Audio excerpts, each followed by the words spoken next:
Attorney, ano po ang sinasabi ng batas sa ganitong pangyayari at ano ang habol ng biktima? Sa Pilipinas, alam nga natin ang summer o bakasyon ng mga bata ang hudyat ng panahon ng pagtutuli. At parang napaka-common na nga ng pagtutuli, hindi na nga ito halos ginagawa sa loob ng operating room ng isang doktor.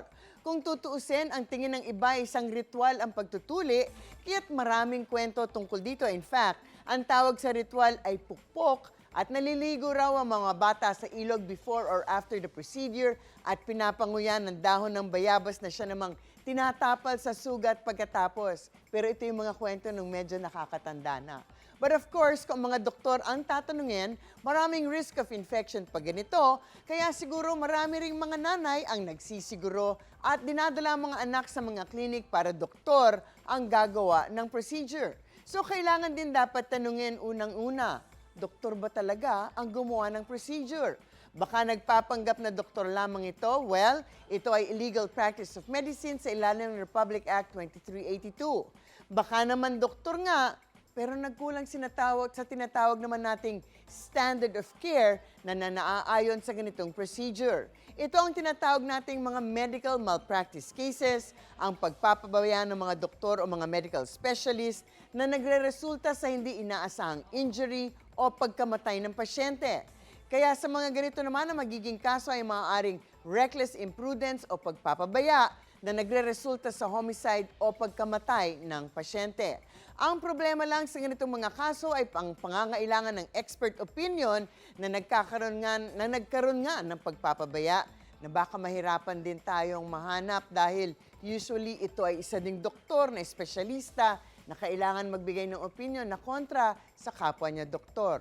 Pero yan ang mga tanong na kailangan sagutin. May pagpapabaya ba na nangyari? Sa paggamit ng anesthesia kaya? Anesthesia nga ba ang naiturok? Tama ba ang dosage? May dapat bang ginawang test bago nagbigay ng anesthesia? Baka kasi may allergy. Maraming tanong ang dapat masagot. Sa isang banda, dapat din nating isipin hindi automatic na pagpapabaya ang dahilan ng pagkamatay ng isang pasyente dahil baka may underlying condition pala ang bata na hindi malalaman kahit na anong test pa ang gawin. Alam natin, though, na hindi normal na mamamatay isang bata or binata ng dahil naman sa pagtutuli. So tama nga, kailangan intayin ang resulta ng otopsiya para malaman ang cause of death. Para din malaman natin kung nagkaroon nga ng deviation mula sa standard of care required at kung nagkaroon nga ng pagpapabaya. Actually, nagkaroon ng isang kaso na umabot sa Korte Suprema na tulad nito, namatay ang bata dahil sa sinasabing impeksyon dahil sa pagtutuli. Pero sabi ng korte, hindi daw umabot yung ebidensya para ma-prove na ito ay dahil sa pagpapabaya ng doktor. Pero dahil nga beyond reasonable doubt dapat yan, pero nabigyan ang mga magulang ng damages. So yun ang maaaring habol ng isang biktima. Ang mga usaping batas, bibigyan po nating linaw. Alam nyo na, para sa kapayapaan ng pag-iisip, huwag magdalawang isip. Ask me, ask Attorney Gabby. Ikaw, hindi ka pa nakasubscribe sa GMA Public Affairs YouTube channel? Bakit? Mag-subscribe ka na, dali na, para laging una ka sa mga latest kwento at balita. I-follow mo na rin ang official social media pages ng Unang Hirit. Salamat, Kapuso.